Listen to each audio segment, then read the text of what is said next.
Hey,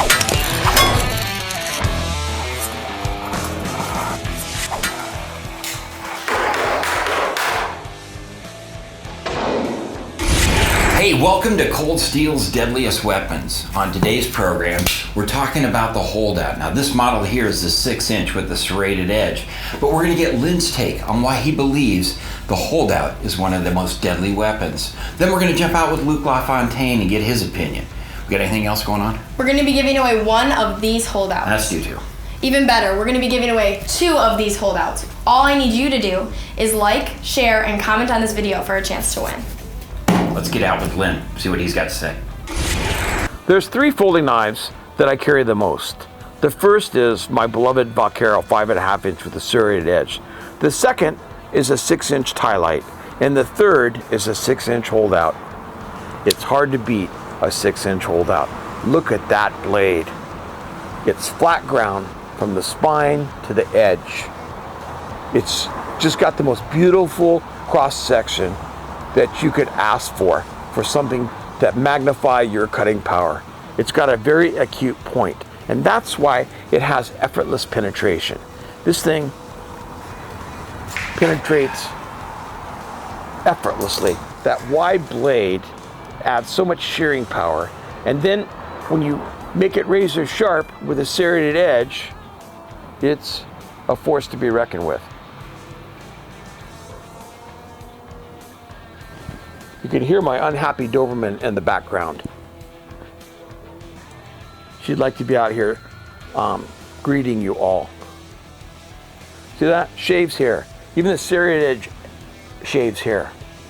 People always say, well, what's better, Lynn, a serrated edge or a plain edge? I said, depends on what you're using it for. But if you're using it for a self-defense, the serrated edge cuts 3 times deeper than a plain edge, guaranteed, 3 times deeper. Because it's like a high-speed saw. You've got those little serrations and those little tiny points, and when you use them at high speed, and you pull and push, they just go through like a high-speed saw and just go right through whatever the object is that you're cutting, even if it's heavily protected by thick wool or synthetic cloths and sweaters and jackets and all that stuff. So nothing stops the holdout. Again, you can't beat a trial lock for a tactical folder like this. It offers unprecedented strength and shock resistance, you know. When you're holding this knife, it may be struck by a stick, it may be struck with a piece of pipe, it might be struck with a baseball bat. We don't know what your opponent might try to beat this knife out of your hand with. Now your arm's gonna give when it gets hit. It's gonna give, but you don't want that lock to give. That's the last thing. Someone comes down on this and it slams shut on your fingers, it's the end of the day for you, maybe the end of your career. So knowing that your lock is that strong is a huge comfort in every situation. I don't even care if it's tactical. If you're using this as a rescue knife, if you're using this as an everyday knife, if you're cutting some huge cable in the harbor that has to be parted quickly and there's no torch, this is faster than cutting with the torch, by the way, this serrated edge is. You can saw through or cut through all kinds of stuff with this. And before I end, I want to say that one more thing about a serrated edge. When a plain edge is dull, it's dull. You can't make another cut. You can get to the point where you can't make a cut. You can always make another cut with a serrated edge. There's always one more inner. You think it's dull as hell and you put it on that rope and you go, I got it through again. So that's another advantage of that serrated edge. You can always make one more cut. It cuts 3 times deeper in flesh. It's awesome for utility, and the holdout is a great compromise between a utility knife and a badass tactical folder. Moving forward with Cold Steel's deadliest weapons, the Cold Steel holdout. Now, this is Lynn's modern interpretation of a folding fighting knife, and for that reason, it's got a whole lot of things about it that are deadly. When Lynn designs a knife, he designs it practically. He doesn't look for bells and whistles. Doesn't mean he can't put it into a knife, but Lynn's all about using a knife. It's gotta be practical. It's gotta be deadly. So when you look at this blade, it's ground, flat ground to a 0 edge all the way up to the spine.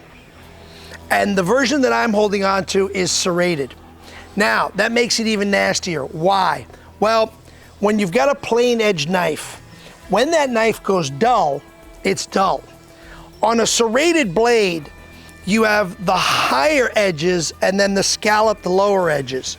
So if for any reason the outer edges, the first line of outer edges got dull, all the inside scalloped edges would still be sharp. To the theory and the ideology of crisp blades, an uneven blade surface that has two levels, as you hit and you pull through, I'm being careful when I do this, all the cutting surfaces are continually cutting, because as the blade is bumping through, all of the sharp edge, the scalloped, and the surface is being utilized.